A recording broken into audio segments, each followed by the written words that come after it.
Olá pessoal, então vamos lá para a nossa quinta videoaula. Hoje nós vamos trabalhar com a conditional sentences, tá bom? Então sem mais delongas, vamos lá. Então olha só, primeiro aí uma citação, um conceito, uma definição, melhor dizendo, o que é a conditional sentence. São formadas por duas orações. Uma é a condicional, que é iniciada com if, né, que a gente já vai ver o que significa aí, e a outra, que é a oração principal. A oração condicional tanto pode vir no início, seguida de vírgula, como no final da frase sem vírgula. Vamos ver isso aí de forma mais detalhada. Então, olha aí. As condicionais, as sentenças condicionais da língua inglesa, nós vamos trabalhar a zero conditional, ok? A first conditional, e a second e a third, ok? Então, 4 tipos de condicionais, tá bom? Então vamos ver aí a zero conditional. If you drink poison, you die. Se você beber veneno, você morre. Percebam a presença da vírgula aí separando a sentença condicional iniciada por if, que traduz se, condicional, né? Separado por vírgula aí da oração principal, you die, você morre, tá bom?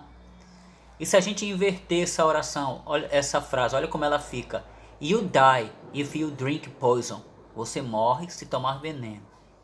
Observe agora que a gente não tem vírgula aí separando a oração principal da oração condicional, tá bom? Então olha só aí, quando é que ocorre a zero conditional? Ocorre quando falamos de situações no presente. Nesse caso, os verbos nas duas orações ficam no presente. Essa estrutura é comum quando falamos de situações atemporais, fatos da natureza, ações que levam a resultados previsíveis, coisas que sempre acontecem. Então isso é uma realidade, né?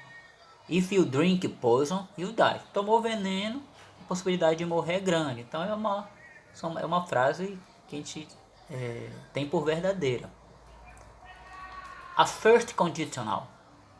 If John studies, he will pass. Se o John estudar, ele passará. Está aí a condição, né? Ele precisa estudar. Essa é a condição, ele tem que estudar. Invertendo a frase, iniciando com a oração principal, fica assim: John will pass if he studies. O John vai passar se ele estudar. A first conditional indica o que acontecerá se uma certa condição se concretizar. Essa estrutura normalmente apresenta situações reais, ações ou acontecimentos futuros de resultados perfeitamente possíveis, tá bom? É a condição, né? E só vai passar se ele estudar. Então essa é a first conditional. Vamos ver a second conditional. If John studied, he would pass. Se o John estudasse, ele passaria. Então percebam aí que nós temos aí o verbo estudar já no passado. E o uso aí do would pass. O would aí é o que? Um verbo modal, né? Aí embaixo, invertendo as orações. Começando com a oração principal e a condicional vindo em seguida sem vírgula. John would pass if he studied. O John passaria se ele estudasse. A second conditional indica o que aconteceria se uma certa condição fosse atendida. Qual seria a condição? Se ele tivesse estudado, isso no passado, né? Essa estrutura normalmente apresenta situações irreais, hipotéticas. Os acontecimentos ainda estão em um tempo futuro e os resultados são improváveis por serem contrários à realidade. Se ele tivesse estudado no passado, né? Então dá a entender que na verdade ele não estudou. O interlocutor dessa frase está na verdade só lamentando, né, o fato do John não ter estudado. Vamos seguir aí. Ainda na second conditional. If John were a good student, he would pass. Se o John fosse um bom aluno, ele passaria. Percebam aí a presença do to be no passado. Parece estranho, né? Por que eu estou falando de John? John eu posso trocar por quem? Ele é a terceira pessoa, né, do singular. Eu troco John por quem? He. Ora, se eu estou trabalhando com John, o pronome he que substitui John, eu deveria usar o was, não é isso? Não were. Mas aí a gramática da língua inglesa apresenta, né, que a gente tem que usar o were.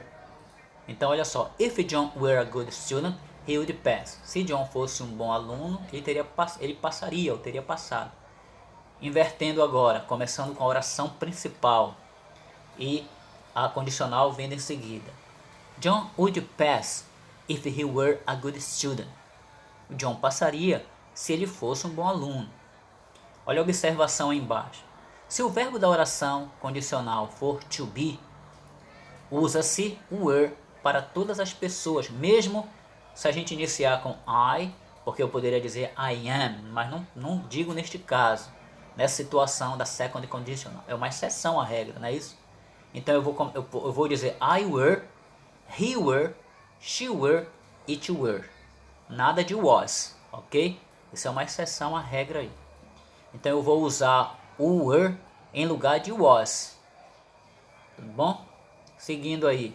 Agora, third conditional. If John had studied, he would have passed. Se o John tivesse estudado, ele teria passado. Vamos inverter agora, começando com a oração principal e a condicional vindo em seguida, sem vírgula, não esqueçam. John would have passed if he had studied. John teria passado se ele tivesse estudado. Lá vem a dica aí embaixo. A third conditional indica o que aconteceria se uma certa condição tivesse sido atendida. Essa estrutura trata de situações irreais, hipotéticas.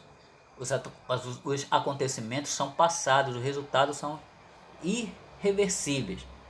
Já ficou lá para trás, não tem como reverter. Então, estão aí os 4 exemplos, né, do uso da conditional sentence em inglês. Zero conditional, first, second and third conditional. Tá bom? Vocês podem revisar essa aula com calma, é uma aula bem simples, bem rápida. Aqui a gente tem que ver vários exemplos para ir fixando aí, tá bom? Tem uma breve referência bibliográfica aí do livro que a gente trabalhou, os 2 livros do Amadeus Marques, 2 edições dele, uma do Amadeus On Stage 3, que a gente usa em sala de aula, e também o Learn and Share in English, que a gente também tem usado em sala de aula. Tenho apresentado para vocês esses livros. Então, estão aí as páginas citadas. Bons estudos.